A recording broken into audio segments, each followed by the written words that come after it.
De sus señorías, don Miguel García Pérez, buenos días, al que le damos la bienvenida y le agradecemos su presencia. Don Miguel, como bien conoce, está usted aquí ante esta comisión para contestar las preguntas que le hagan los distintos grupos parlamentarios sobre su relación que pudo haber tenido con el consorcio FEVAL o cualquier circunstancia relacionada con él y sobre el que será preguntado por los distintos portavoces.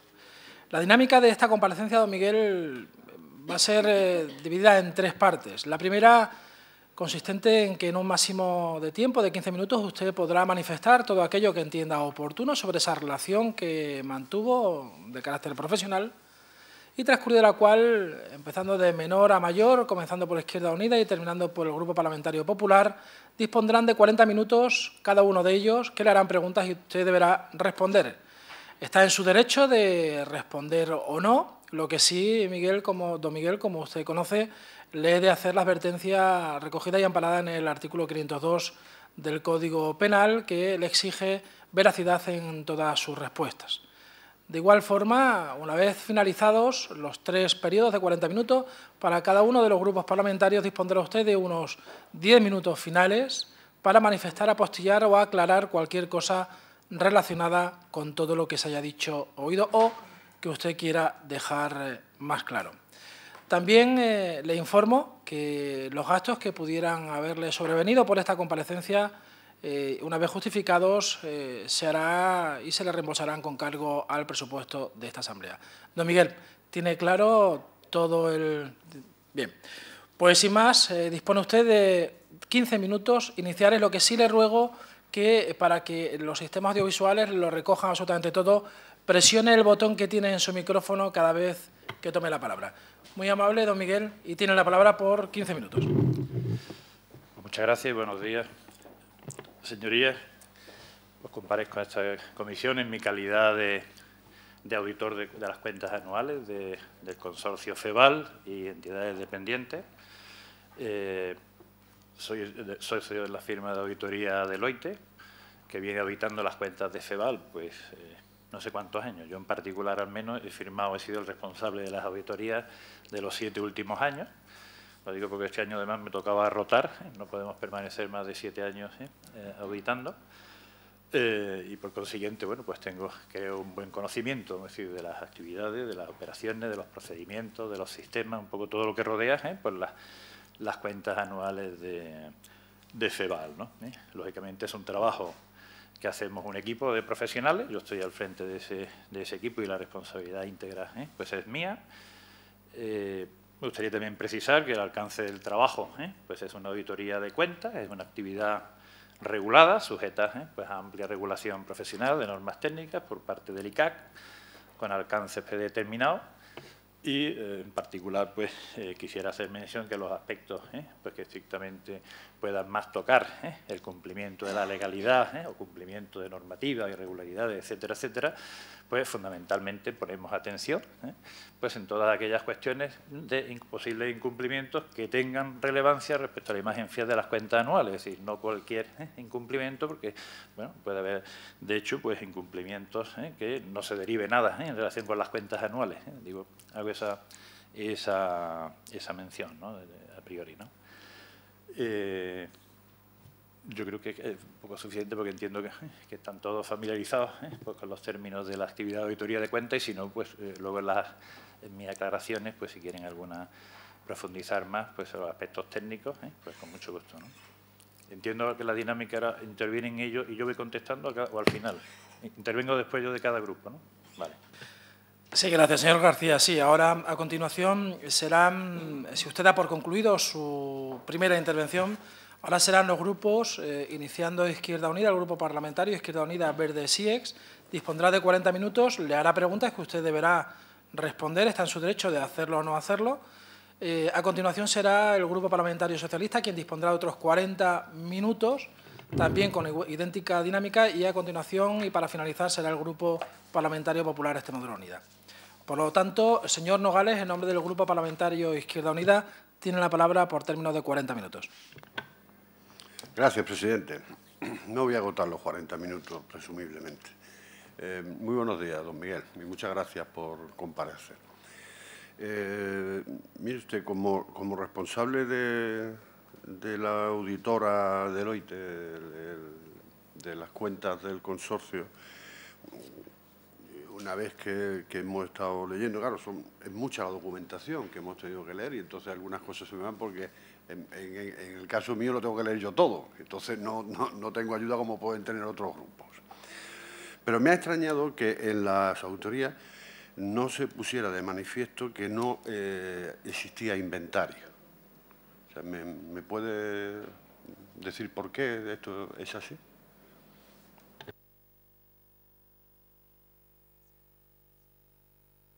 Yo luego contestaba todas. Vamos a ver. Inventario había, si lo que se refiere es un inventario del inmovilizado, que por otra parte es lógico, habida cuenta de la antigüedad de las instalaciones y las inversiones son, vamos a decir, recientes, por lo cual inventario, el punto de que no hay inventario, no viene en la auditoría porque, vamos a decir, nosotros hemos hecho todos los procedimientos de auditoría para satisfacernos en nuestras pruebas y nuestras conclusiones, por lo cual no sé de dónde viene, vamos a decir, que no exista inventario. Inventario, si se refiere a, pero sí, inventario de los activos, ¿no? Que sería un poco el registro del inventario de bienes, ¿no? Del consorcio como tal, pues existía y de hecho, bueno, pues de hecho en ese inventario nos basamos pues para hacer algunos procedimientos, ¿no? Para ver que están todos los elementos adecuadamente inventariados, descritos, valorados, amortizados, los años de adquisición, etcétera, etcétera, y si no, no podríamos hacer esa función. Entonces, digo, desconozco de dónde viene el que no existe inventario, no lo sé.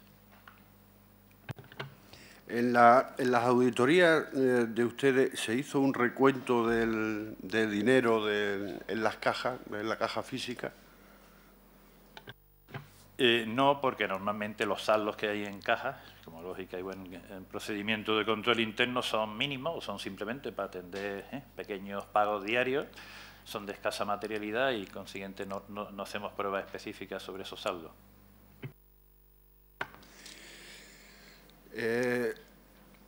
¿Podría contemplar en la auditoría que ustedes hacen asientos contables que hubiesen sido eliminados, tanto los eventos que se hubiesen realizado como su cobro? O sea, ¿podría haberse detectado en la auditoría? Sí, una cosa es que, como decía antes, la auditoría no está orientada estrictamente a un propósito de descubrir irregularidades, sino simplemente si las cuentas anuales expresan la imagen fiel, lo cual hace que en ocasiones, bueno, pues a través de los procedimientos de auditoría se detecten irregularidades. Una cosa es que no se detecte expresamente tendente a verificar si se cumple o no, vamos a decir, la normativa, pero, insisto, muchas veces puede aparecer. Entonces, no es descartable, es decir, de hecho, si hubiese sido un movimiento significativo de cara a las cuentas anuales de un ingreso relevante o un tal, obviamente no hubiera llamado la atención si procede, o sea, si existía un cargo y un abono, una anulación o un tal, o un movimiento en caja, pues no hubiera llamado la atención y lo hubiéramos investigado. En las sentencias de los juicios laborales de los directivos se da por probado, con testimonios y con documentación, que no constaban en la contabilidad realizaciones de eventos, como he dicho, y los cobros de los mismos, de esos eventos. ¿Cómo se podría explicar esto, según su opinión técnica? ¿Y cómo es posible que no se hubiesen detectado estas cuestiones? Con mucho gusto respondo y, bueno, también fui compareciente dentro de ese juzgado de lo social, ¿no?, de Badajoz, entendido de la causa y, bueno, por 4 viernes consecutivos en mi calidad de testigo perito, no me acuerdo cómo era. Efectivamente, lo he leído básicamente en las sentencias, evidencia directa a través de mis procedimientos de auditoría, mis papeles de trabajo, no se detecta que haya habido este tipo de, vamos a decir, anomalías, irregularidades, como se quieran llamar, si es que han existido. Yo insisto, no procede de fuente Deloitte el asevere pues que existan, que hayan existido eventos o haya habido, vamos a decir, en lenguaje técnico, ¿no? Se está usted refiriendo a que hay transacciones que no están registradas en los libros de FEVAL, que decirte, como que hubiera, no sé, una contabilidad paralela, una contabilidad B. A mí no me consta. Ahora, también hay que tener en cuenta que desde el punto de vista técnico, y nosotros planificamos, obviamente, el trabajo de auditoría, pues, para poder detectar, evidentemente, todas aquellas cuestiones anómalas, pero, digamos, también incluimos como un último procedimiento de auditoría para poder cerrar todo el ciclo de todas las posibilidades, o sea, si además de no haberlo detectado de manera directa, pero luego hacemos preguntas específicas a la dirección de la entidad acerca de si ellos tienen constancia o conocimiento de que haya habido alguna tal, de si ellos manifiestan que en su leal saber y entender la contabilidad refleja íntegramente la totalidad de las transacciones, etcétera, etcétera, y tenemos esa manifestación por parte de la dirección como prueba de auditoría en sí, ¿no? Entonces, digo, de manera directa, como a través de procedimientos de auditoría, no tenemos ninguna evidencia de que haya habido ese tipo vamos a decir, de que no conste en la contabilidad ninguna transacción fuera, y de manera directa, a través de un procedimiento de la carta de manifestaciones de la dirección de la entidad, tenemos evidencia expresa de que, a su leal saber y entender, están todas las transacciones registradas en los libros de la contabilidad del consorcio. Sí, precisamente iba a eso. O sea, evidentemente en las auditorías los responsables de las empresas firman una carta de manifestaciones en la que dice que se entrega toda la documentación contable, porque en este caso es una auditoría de cuentas. En este caso también se produjo esa carta de manifestaciones que, lógicamente, se envió a la auditoría, a los auditores. ¿Quién firmaba esta carta de manifestaciones? ¿Quiénes la firmaban? Pues de cabeza no le sé contestar, pero sí, el rango normal hubiese sido el director general y el director financiero. El director general y el director financiero. Director general y director financiero. Esa carta está abierta a cualquier manifestación que yo quiera solicitarle. Es decir, una cosa es que hay un contenido, vamos a decir, más o menos estándar, en general, pero yo cualquier manifestación expresa que quiera recoger y tener evidencia de la dirección la puedo incluir en esa carta. O sea, que tengo la libertad de, si hay determinado asunto que quiero que se pronuncie, meterlo en la carta y solicitarle que me lo contesten. Si no me lo contestan, pues daría lugar técnicamente a una limitación al alcance porque no he tenido respuesta de ello a ciertas cuestiones. Entonces, en particular, lo que le comentaba antes es que hay una pregunta específica dentro de la carta donde recogemos que la totalidad de las transacciones están registradas, que no tienen constancia de ningún hecho anómalo que haya supuesto una vulneración del sistema de control interno de la entidad, del cual puedan deducirse tal, y que no hay tampoco litigio, ni existen tampoco incumplimientos normativos, y son toda una serie de preguntas expresas, y en las cuales, pues digo que además de todos los procedimientos que habíamos hecho, tenemos la corroboración por parte de la dirección de que tampoco tenían conocimiento de su existencia, ¿no? Sí, me consta. Pero a la vista de la sentencia del tribunal en la que se da por probadas estas alteraciones y la no constancia de las mismas en la auditoría, ¿podría yo concluir, por ejemplo, con que los antiguos responsables de la institución ocultaron información a los auditores y que, por tanto, no cumplían lo que ellos mencionaban en las cartas? Evidentemente, sí, o sea, dentro del planteamiento que hace, ha partido ya de una premisa, ¿no?, de que está aprobado, que eso ha existido, o sea, si está aprobado, como usted dice, que eso ha existido, y vamos a decir, las evidencias que tenemos poniendo de manifiesto lo contrario, obviamente concluyo de que necesariamente ha tenido que haber pues una manifestación que no es exacta, ¿no?, por lo menos es errónea, o no era cierta, ¿no?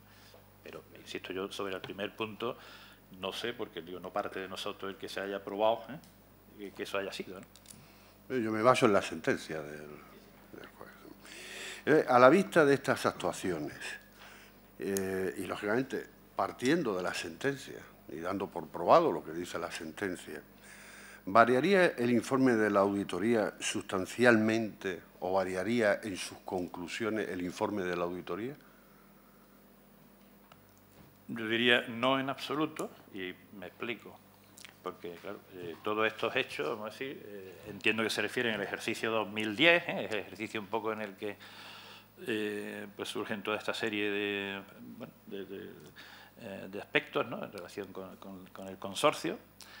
Yo audito las cuentas del 2010, pero después de eso he auditado las del 2011. Es decir, yo he tenido y sigo teniendo, vamos a decir, y no sé si es auditoría del 2012, pero y con el cambio, vamos a decir, de equipo de rector, la junta rectora, es decir, que estoy hablando de antes y después. Al día de hoy, exclusivamente, se me puede escapar, no, está escrito, está dicho en las cuentas anuales del 2011, que es el último año auditado.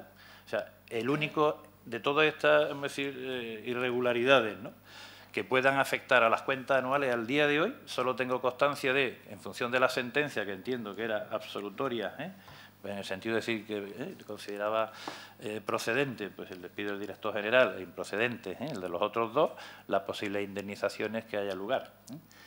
En las cuentas del 2011, que son las últimas, ¿vale?, hay una mención expresa dentro de las cuentas anuales donde, al leal saber y entender de la dirección de la entidad, del consorcio y de sus asesores laborales, en este caso, ¿vale?, estiman que los argumentos de ese litigio, de este recurso, como sea, ¿no?, litigio, entiendo, ¿no?, de esta demanda, ¿no?, que existía en el juzgado de lo social, entendían que ellos lo consideraban que tenían argumentos suficientes para que el despido fuera declarado procedente, por lo cual no había lugar a que el consorcio registrara un pasivo, una provisión para hacer frente a la eventual indemnización de ellos dos, o sea, de ninguno de los tres, perdón.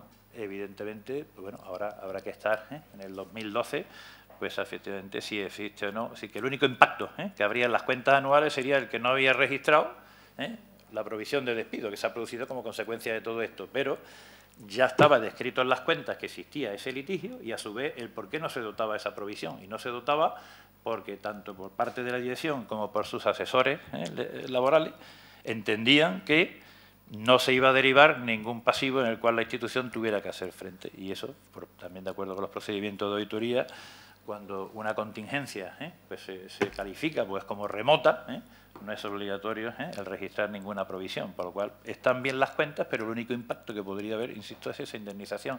No me consta al día de hoy que haya ningún otro quebranto patrimonial ni económico ni de ningún tipo que afecte al consorcio derivado de todas estas cuestiones que, de una manera u otra y por distintas vías, pues están saliendo a colación.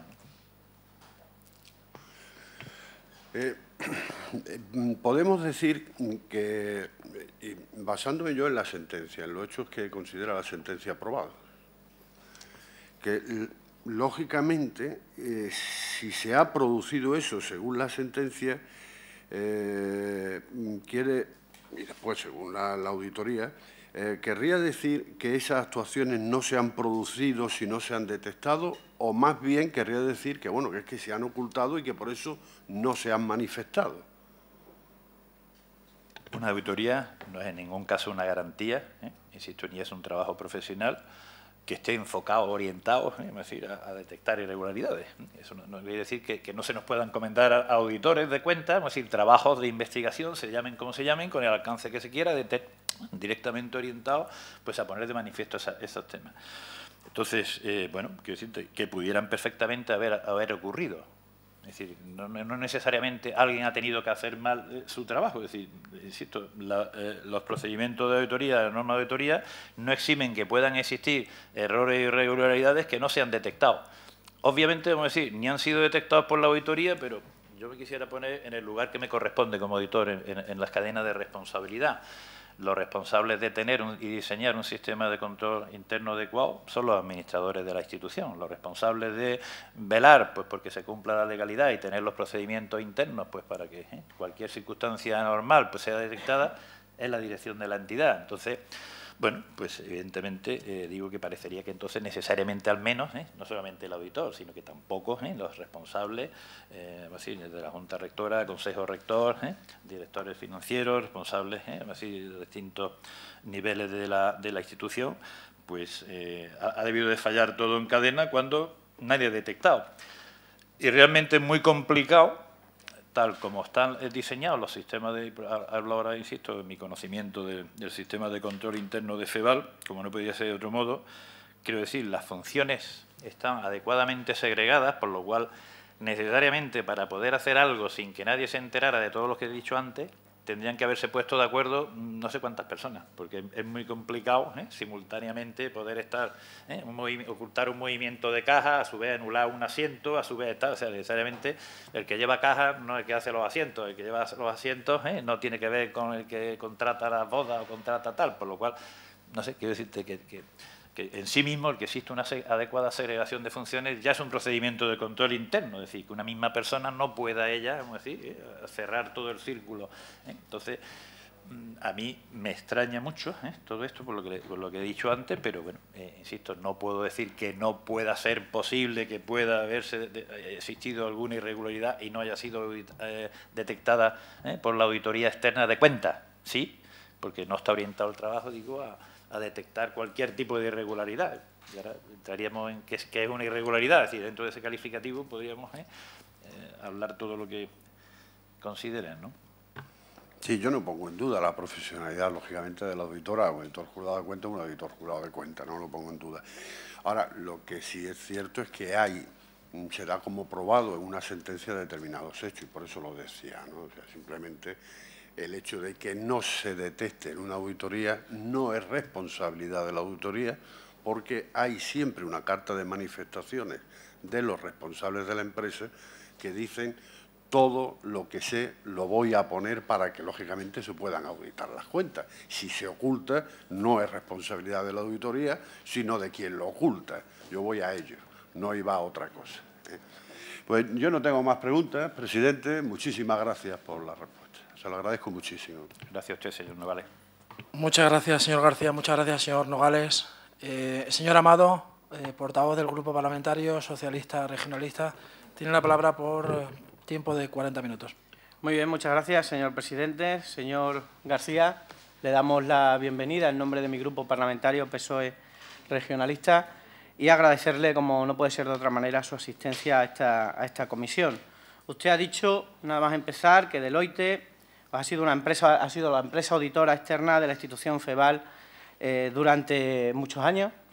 Eso implica, a mi entender, que Deloitte debe tener pues, un conocimiento bastante amplio de las actividades de FEVAL, de sus fuentes de financiación, de su modo de operar, de su manera de justificar y soportar documentalmente pues, las operaciones, ¿verdad? Eso es así, ¿verdad? Sí. Bien. Y ha tenido la oportunidad de seguir, digamos, su evolución a lo largo del tiempo en cuanto a su crecimiento, en cuanto a su consolidación, puesta en marcha de nuevos proyectos, etcétera. Siempre, por supuesto, desde el punto de vista financiero.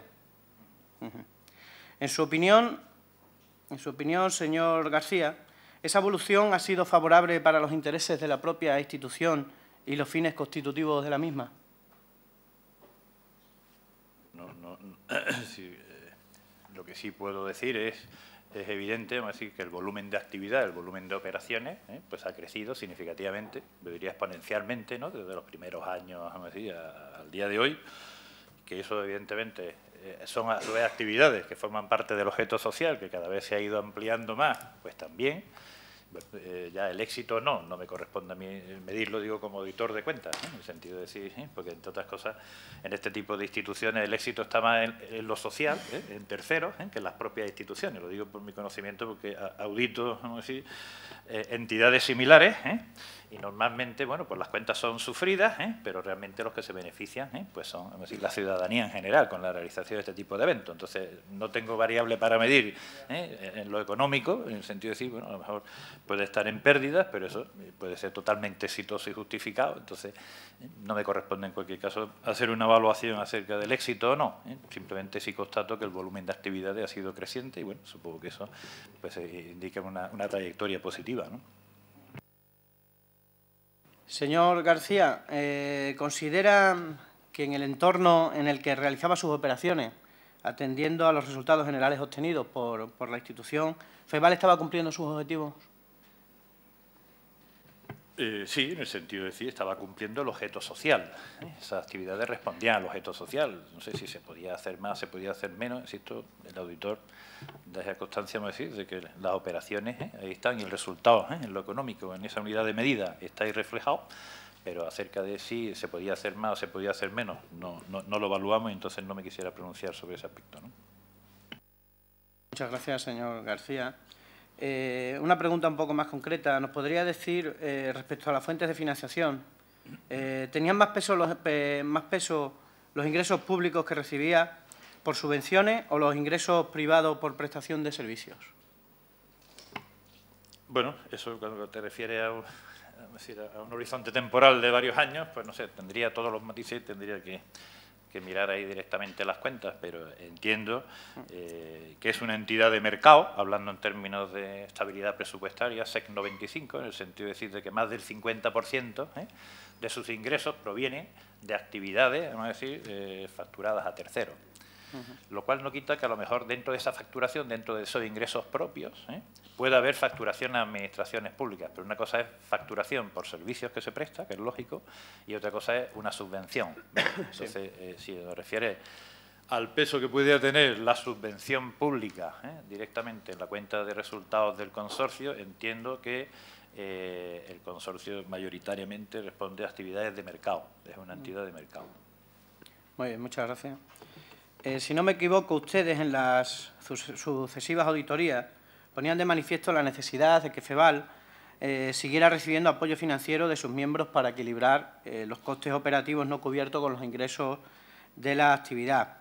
Entendemos que en base, por un lado, al cumplimiento del principio de continuidad de la empresa y, por otro, por tratarse de una institución sin ánimo de lucro, como todos sabemos, creada para promocionar los distintos sectores de la actividad económica regional y que no perseguía un beneficio propio, sino que pudiera beneficiarse de su existencia las empresas. Eso es cierto, ¿verdad?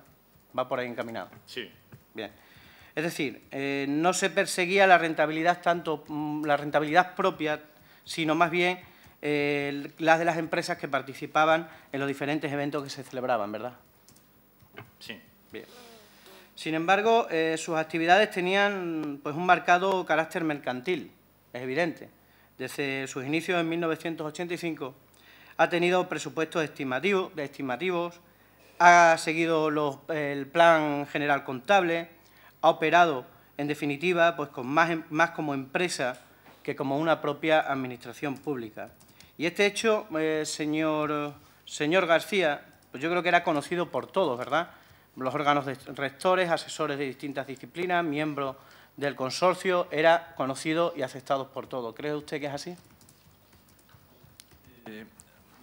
Yo de todo lo que ha dicho, que entiendo que es así, la precisión solo lo haría en un tema, ¿no? Y es, usted dice que las actividades del consorcio tienen un marcado carácter empresarial.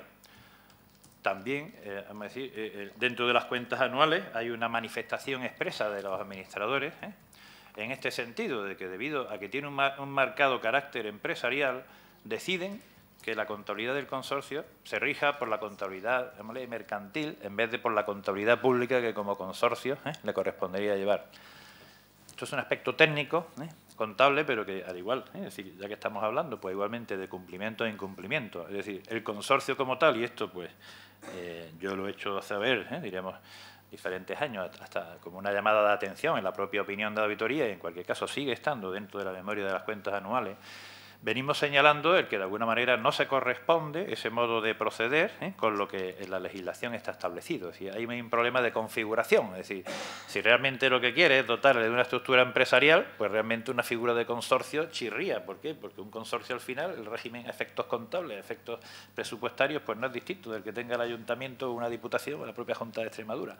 Entonces, parecía como que estando obligados a seguir un determinado régimen contable, optábamos por seguir otro porque entendían que pues esa era la mejor imagen fiel de sus cuentas anuales.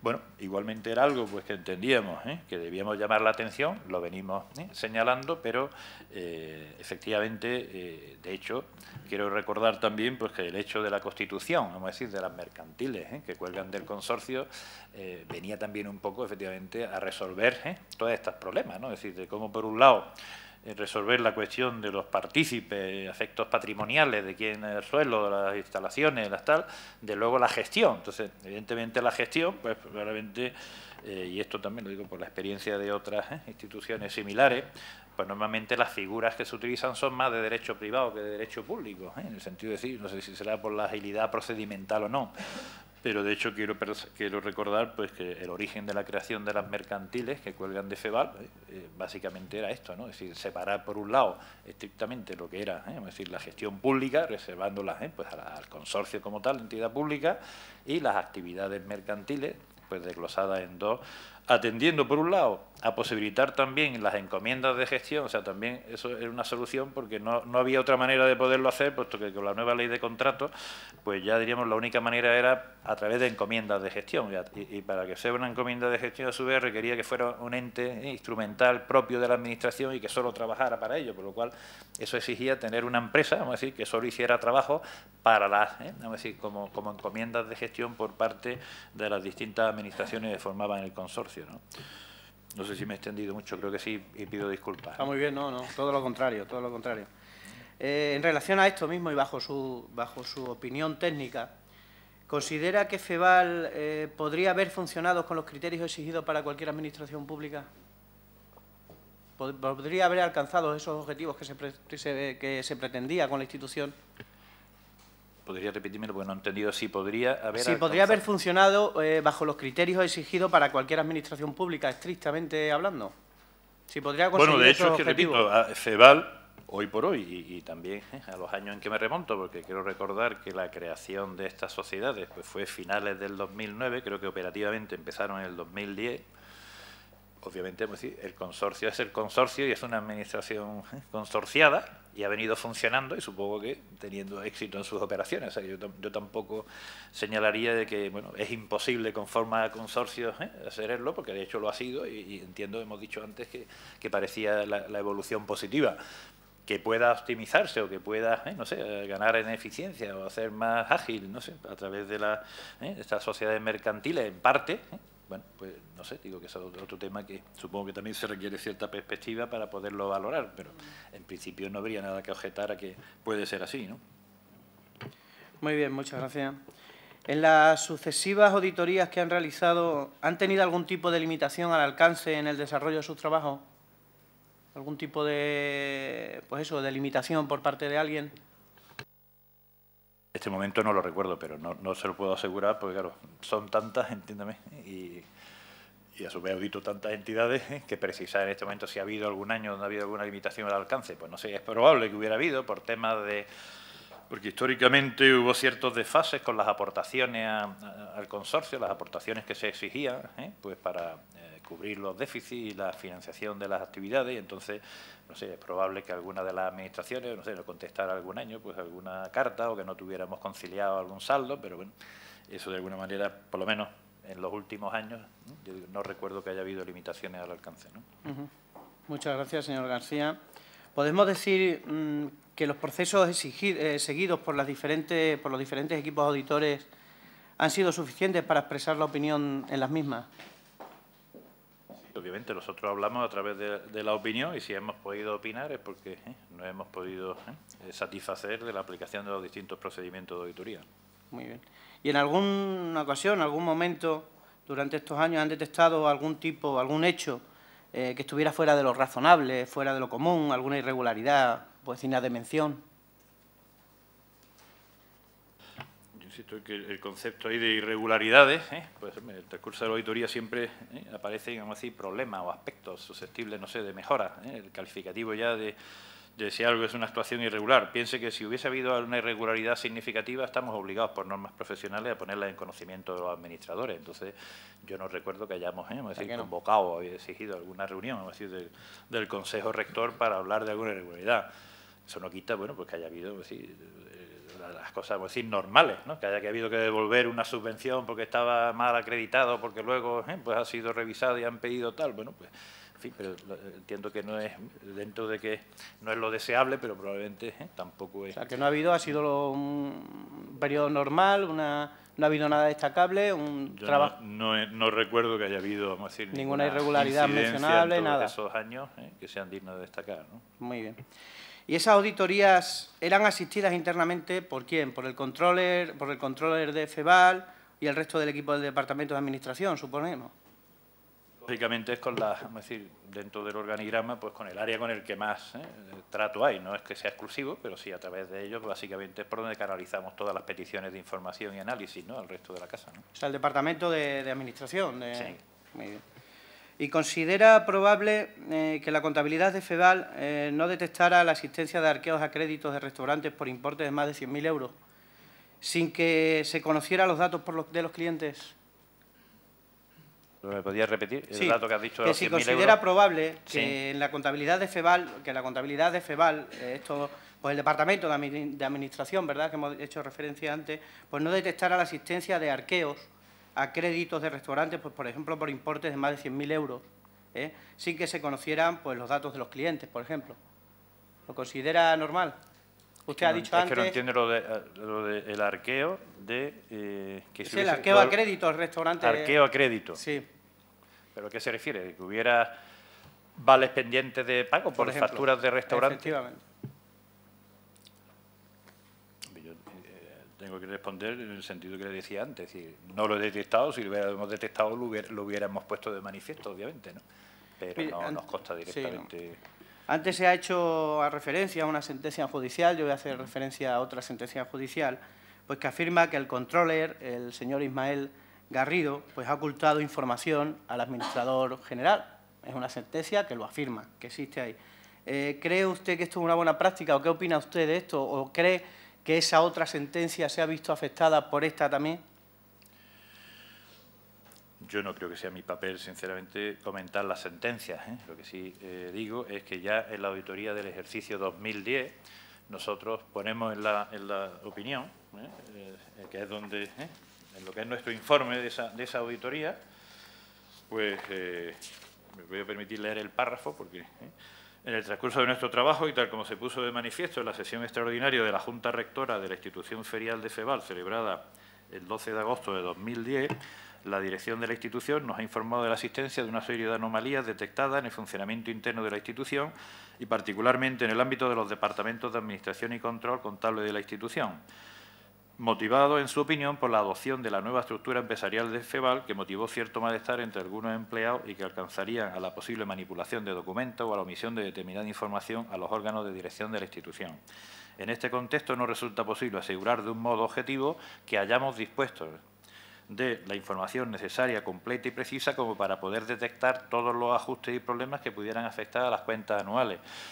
Me parece muy importante este párrafo, es decir, si precisamente nos están informando pues que hay todas esas irregularidades, de que ha habido tal, bueno, obviamente lo primero es poner la cautela.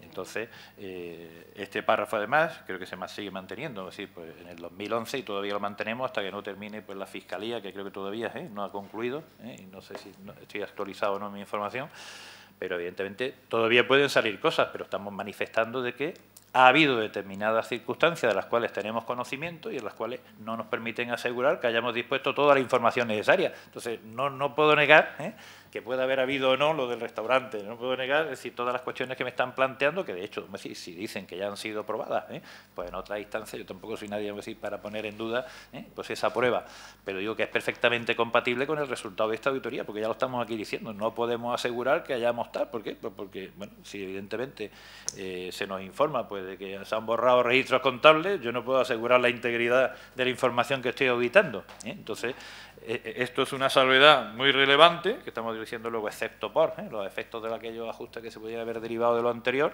pues las cuentas expresan la imagen fiel. Entonces,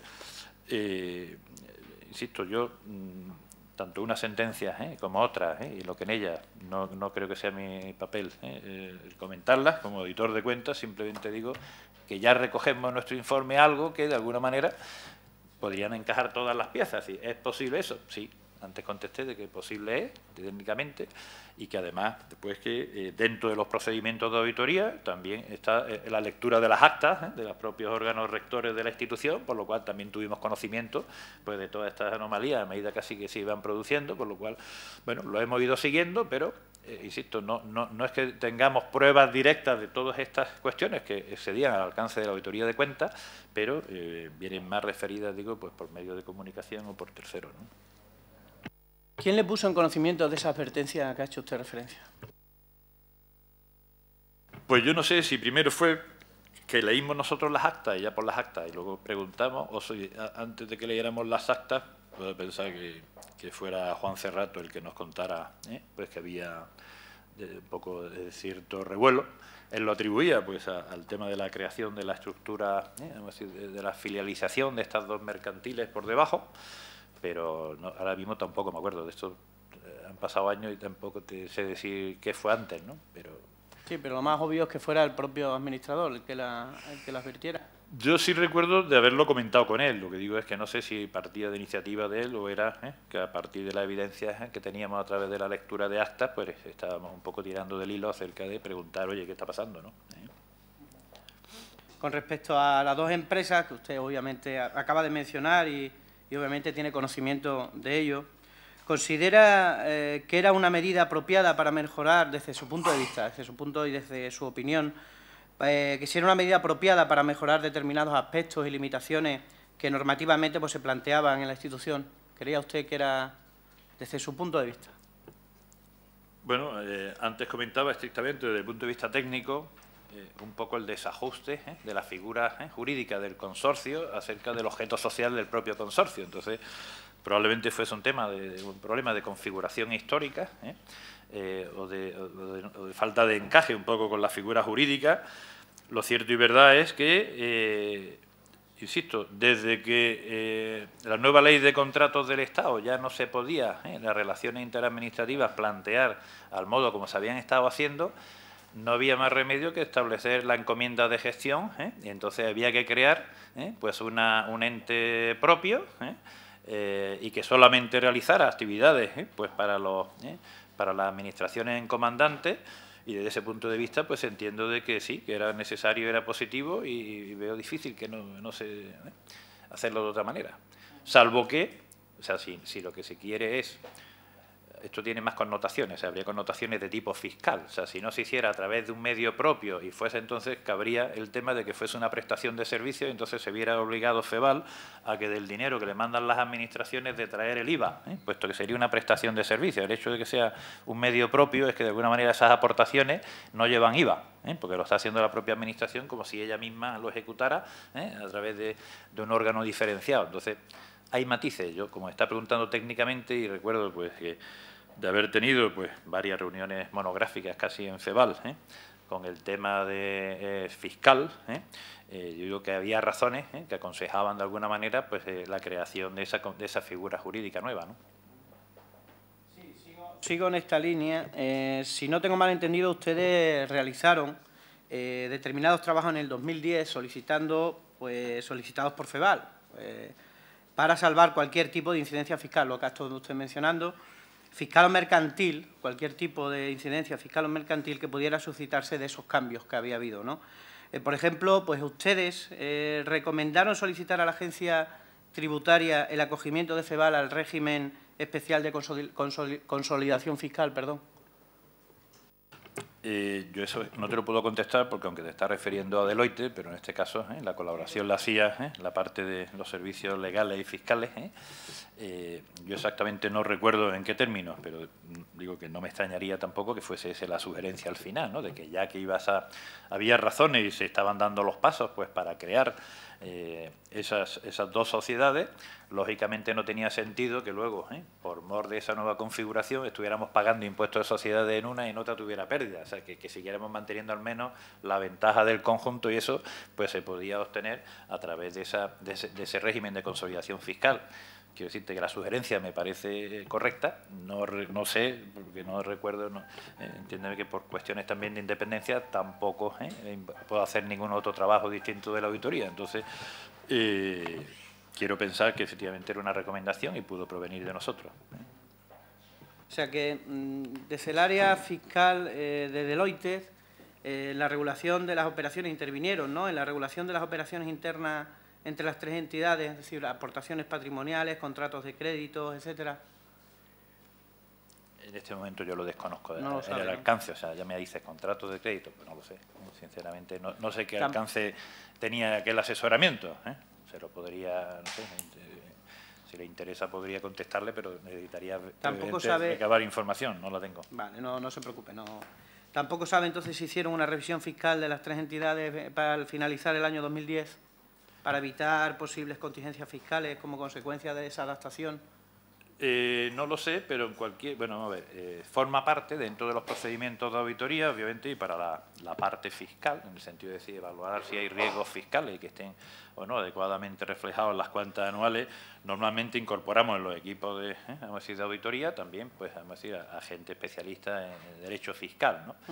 Por lo cual, que hemos revisado contingencias y que hemos evaluado las operaciones desde el punto de vista fiscal, siempre, te lo diría así, de cualquier auditoría que hagamos, o sea, que no solamente porque sea FEVAL ni que estemos aquí ahora mismo en donde estamos, ¿no? Ahora, las del 2010, de las mercantiles, pues realmente como se habían creado en el año, supongo que tampoco tenían especial problema, ¿no? Porque o sea, se habían creado a finales de 2009, pero creo que no empezaban a funcionar pues hasta por allá del mes de mayo, junio del 2010, por lo cual el año 2010 pues exclusivamente reflejaba 6 meses de operaciones. Hay un tema que también aparecía, era el traspaso que le hacía FEVAL, el consorcio de financiación a las filiales recién creadas. Claro, eso no estaba previsto en los presupuestos de la Junta de Extremadura, puesto que, insisto, se crea. O sea, es una realidad la creación de las dos entidades a mediados del 2010, por lo cual en el presupuesto lo que estaba era la aportación que se hacía a FEVAL.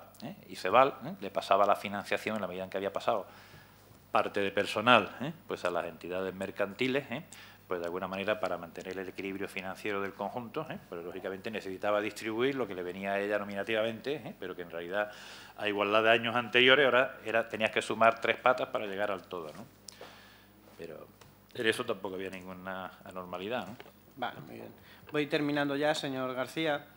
Una pregunta, ¿se les hizo el encargo de elaborar los manuales de procedimiento de operaciones y controles contables para las 3 entidades y sus relaciones entre ellas?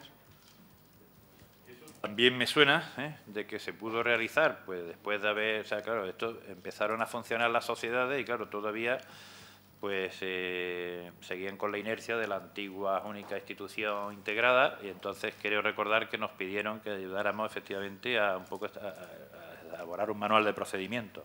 El encargo lo recuerdo, pero igualmente yo tampoco lo ejecuté y lo llevé a cabo y tampoco... O sea, no recuerda si ese manual... Que se hizo por parte de Deloitte, sí.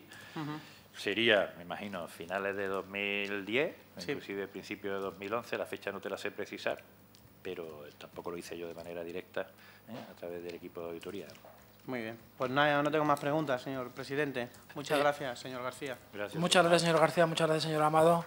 Señor Ramírez, portavoz del Grupo Parlamentario Popular Extremadura Unida, tiene la palabra por término de 40 minutos.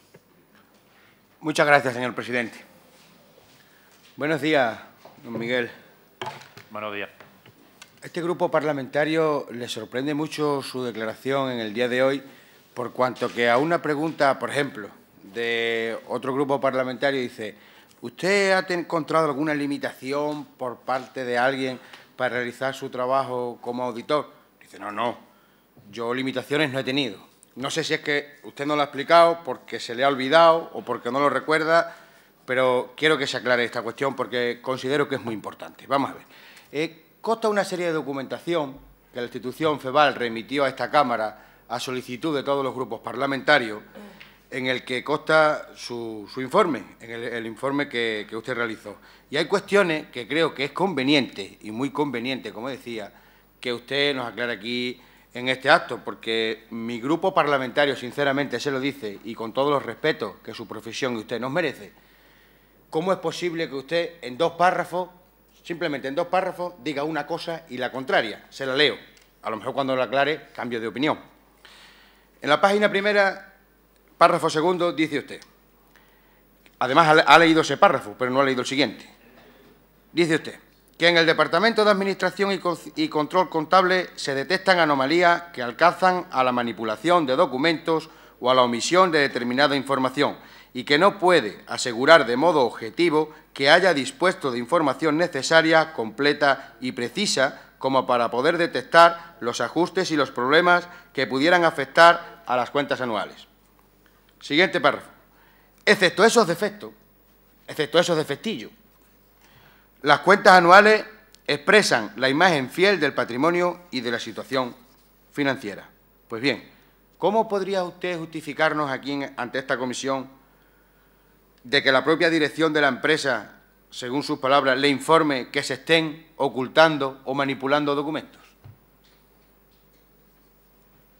Yo no veo ninguna inconsistencia entre el primer párrafo y el segundo. Insisto, en el orden de los factores, y antes he precisado que no sé si primero fue por la lectura de las actas o porque directamente tuvimos conocimiento por la propia dirección, lo cierto y verdad es que nos informa o tenemos conocimiento a través del proceso de la auditoría la existencia de cierta anomalía en ese funcionamiento interno y empezamos a tener conocimiento pues de que si se han quitado documentos contables, de que si hay arqueos que no sé qué, que si la máquina de tabaco no sé cuánto, es decir, que bueno, toda una serie de elementos que aparecían nuevos. Evidentemente, si una de las cuestiones que nos están diciendo es que han podido desaparecer documentos y que han podido ser borrados registros contables y que han podido ser tal, y te lo está diciendo la dirección, yo como auditor tengo que decir que obviamente yo no sé, vamos a decir, yo no sé qué impacto tiene y qué efecto tiene, porque no lo puedo averiguar. Esto es una limitación al alcance, en el sentido de decir, ya quisiera yo haberlo podido saber, entonces sí podría haberlo puesto de manifiesto qué impacto tenía. Entonces, simplemente hay una serie de evidencias de que ha habido algunas debilidades más así significativas de control, algún problema, no sé de qué tipo, interno en la casa. El asunto es que parece que ha podido haber cosas que han alterado registros contables, como el primer elemento, ¿no? Desconozco ni qué registro, ni qué importe, ni qué cuantía. Antes me han dicho que estaba aprobado, no sé qué cuantía. Yo en ese momento digo, de acuerdo, desconozco ninguna cuantía, que luego supongo que será en el tribunal laboral, ¿no? En el que se haya dicho qué cuantía sea y por quién sea. Entonces, yo simplemente lo que digo es, como no puedo valorarlo, pues simplemente pongo una limitación al alcance. Eso nos ha quedado bastante claro. Pero, ¿usted no cree que al faltar documentación de los departamentos precisamente de administración y de contabilidad es una cuestión grave?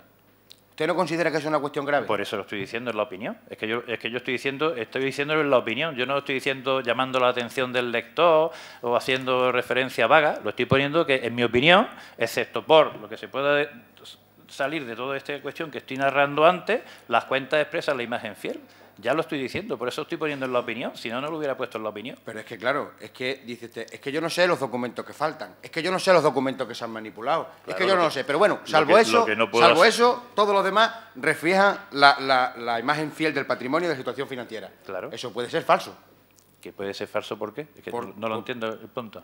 Me explico. Venga. Vamos a ver, si faltan documentación y no sabemos la documentación que falta, porque realmente usted podía haber dicho, bueno, yo no sé la documentación que falta, evidentemente, y como no sabe la documentación que falta, pues voy a emitir mi informe y voy a hacer una salvedad o incluso una propia opinión, porque dice, excepto esos defectos, las cuentas anuales expresan la imagen fiel. Claro, pero es que esos defectos puede ser de tal envergadura que no reflejen la imagen fiel de la empresa. ¿Puede ocurrir eso? Ahora le he entendido. Vamos a ver. Si usted se refiere a que cuando yo califico algún hecho en la opinión, se está usted refiriendo a uno de ellos, es decir, aquellas salvedades que detectamos los auditores en las auditorías, luego al final nosotros tenemos que expresar una opinión en la cual podemos pues emitir una opinión con salvedades, que es que las cuentas, excepto por lo que se haya contado antes, expresan la imagen fiel. Podemos denegar opinión debido a la importancia de ciertos temas que no nos permiten tal, pues mira, no opinamos y nos quedamos igual de bien. O la tercera es, las cuentas anuales no expresan la imagen fiel. ¿Vale? Usted me está diciendo, y es lo correcto, yo en aquel momento no sabía el alcance de toda esa documentación y qué efecto podría tener, pero ya en su momento hice un juicio profesional, ¿vale?, con toda la información que en ese momento recopilé, más aquellas entrevistas y estas conversaciones con la dirección, como para llegar a la conclusión de que todo eso sí podía tener una incidencia, pero no tan grande como para cambiar de la noche al día las cuentas anuales. No sé si me explico. Entonces, es mi opinión profesional. Y lo que digo es que eso que dije en su momento, con bastante menos información de la que tengo al día de hoy, ya al año siguiente, en las cuentas del año siguiente, me corroboro de que tenía importancia, porque la tiene, y de hecho, si no, no estaríamos aquí, si no fuese un tema en todas estas cuestiones de legalidad o de tal. Pero no es de una envergadura que hayamos dicho, es que ha habido que introducir ajustes y donde el patrimonio era no sé qué, pues ahora se ha convertido en negativo. Es que donde no hay gasto, es decir, Que yo le he entendido el punto y le he explicado técnicamente. Sí, sí. Yo, evidentemente, he tenido que hacer un juicio de valor para valorar qué efecto se podía deducir de eso. Lo he considerado que podía ser significativo, pero no tan significativo como para dar una opinión adversa o denegada. No sé si con esto le contesto. Sí, perfectamente. Y claro, al hilo de sus manifestaciones, ¿qué prueba o qué averiguaciones hizo usted para que emitiera ese juicio de valor y diera una opinión favorable, a pesar de que pudiera haberse manipulado documentos o hubiese ocultado documentos? Creo que yo no he dado una opinión favorable. No, que si usted aquí dice, excepto por, eso significa que es una opinión con salvedades. Y lo que estoy diciendo es que, excepto lo que se pueda derivar de todo ese asunto que he contado arriba, las cuentas están bien, y lo sigo sosteniendo. Yo no he dado una opinión limpia, yo no estoy diciendo que las cuentas expresen la imagen fiel. ¿Y por qué no hizo esa salvedad? Hago la salvedad porque, obviamente, vamos a decir, había elementos de los cuales todavía en aquel momento, que estaban empezando un poco a salir, pues no habían, vamos a decir, terminado como para poder calibrar exactamente pues todo el alcance de aquellos. Pero en la medida en que parecían claramente que ya podían ser debilidades de control interno, me sentí en la obligación de ponerlo en el informe. Pero es una opinión profesional. ¿Cómo yo llegué a la opinión profesional? Pues le tendría que decir, claro, tantas horas de trabajo de auditoría y tantas pruebas. Muy pues sencillo. Bueno. ¿Usted averiguó o hizo algunas averiguaciones para averiguar qué documentos fueron manipulados y por quién? No, directamente no. No. Por tanto, no se pudieron acreditar en modo alguno manipulación de documentos. No, simplemente lo que se había informado, pero bastaba. Es que no me parecía poco el hecho de que se hubiese convocado pues una junta rectora para dar cuenta de todas estas anomalías y, obviamente, bueno, ya se empezaban a adoptar también decisiones en el ámbito de gestión, me parecieron suficientemente graves como para tener la precaución de lo que de ahí pudiera surgir en relación con las cuentas anuales, pues dejarlo puesto de manifiesto, ¿no? Pero, insisto, yo no doy una opinión limpia, estoy dando una opinión con salvedades. Hay una cuestión en la página 38 de su informe, nota 14, letra E, que se dice en el primer párrafo, debajo de un cuadro, dice que con fecha 8 de marzo de 2010, el consorcio le ha prestado a sus dos filiales 500.000 y 50.000 euros. Revisadas las actas de la Junta Rectora, no consta ningún acuerdo, por lo menos a este grupo parlamentario no le consta ningún acuerdo de esta Junta Rectora para endeudarse. Es decir, las operaciones, como usted sabe, cuando estudió los estatutos del consorcio, las operaciones de más de 300.000 euros necesitan la autorización de esta Junta Rectora. ¿Ha comprobado usted, cuando hizo usted esta aseveración en su informe, ha comprobado usted si existía algún acta que autorizaba esa operación de 500.000 euros? Primera precisión, la página 38 que usted me lee no es el informe de Deloitte, no es el informe del auditor, es una página de las cuentas anuales que han formulado los administradores de FEVAL y que nos pasan a los auditores a que auditemos. Es decir, no es información de Deloitte, es información de FEVAL. Segundo, está perfectamente explicado que lo que está haciendo es que recoge dos subvenciones para la compensación de pérdidas de las dos sociedades dependientes. Lo he explicado antes. Los presupuestos, obviamente, no estaban contemplando que donde antes había una única unidad, ahora hubiera tres. Entonces, que recogiera una nominativa a cada una de las tres. Por lo cual, la financiación la estaba recibiendo el consorcio, pero el personal lo tenían las sociedades porque lo habían traspasado a mitad de año. Entonces, lógicamente, lo que estaba haciendo es pasarle la financiación, que antes de manera natural la tenía en el mismo consorcio. Si usted se refiere a que eso generaba un quebranto, si por hacer esa aportación el consorcio estaba generándose un quebranto, yo le diría que el quebranto no se genera por el hecho de que les dé la subvención. No, que yo no le pregunto sobre ningún quebranto, ni le pregunto de la fórmula técnica, le pregunto si a usted le costó que la Junta Rectora tenía autorización